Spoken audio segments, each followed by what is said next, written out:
Përshëndetje miqini, duke dëgjuar edicionin informativ më të bukur këtu në Radio Travel. Të shikosh artin origjinal mund të jetë më i mirë për zemrën dhe trupin. Një studim i parë i këtij lloji tregon se të vizitosh një galeri dhe të shikosh vepra të artit origjinal mund të reduktojë stresin, të ulë rrezikun e sëmundjeve të zemrës dhe të forcojë sistemin imunitar. Hulumtuesit në King's College London zbuluan se arti ka një efekt të menjëhershëm qetësues mbi hormonet e stresit dhe sistemit imunitar. Hulumtuesit në King's College London zbuluan se arti ka një efekt të menjëhershëm qetësues mbi hormonet e stresit dhe sistemit imunitar, ndërkohë që stimulon edhe emocionet dhe ritmin e zemrës. Për shembull, nivelet e hormonit të stresit kortizol ranë 22% tek ata që pan artin origjinal, krahasuar me vetëm 8% tek ata që pan kopje të tyre. Kërpudhat bëhen muzikant fal krave bionik.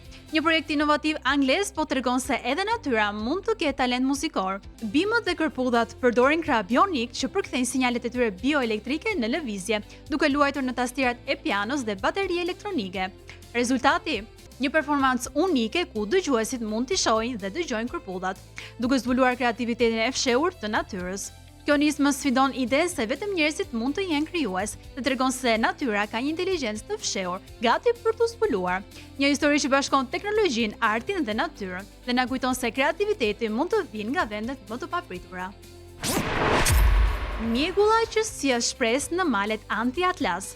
Në malet anti-atlas të Marokut po ndodh diçka vërtet e bukur. Aty ku dikur mungesa e ujit ishte pjesë e përditshme e jetës, sot mjegulla po kthehet në burim shpresë. Po, nga mjegulla.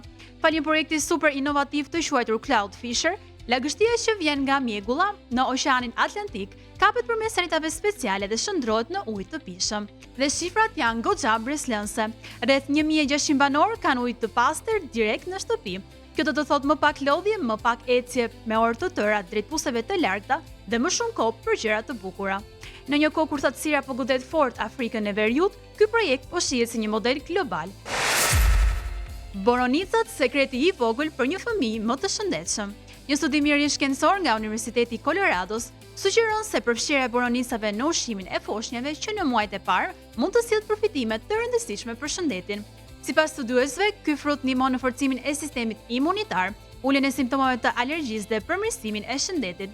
Studimi ndoshi 61 foshnjë nga mosha 5 deri në 12 muaj, të cilët konsumuan çdo ditë pluhur boronice. Rezultatet treguan më pak inflamacion, reagim më të fortë imunitar dhe ndryshime pozitive tek foshnjat që konsumuan boronica.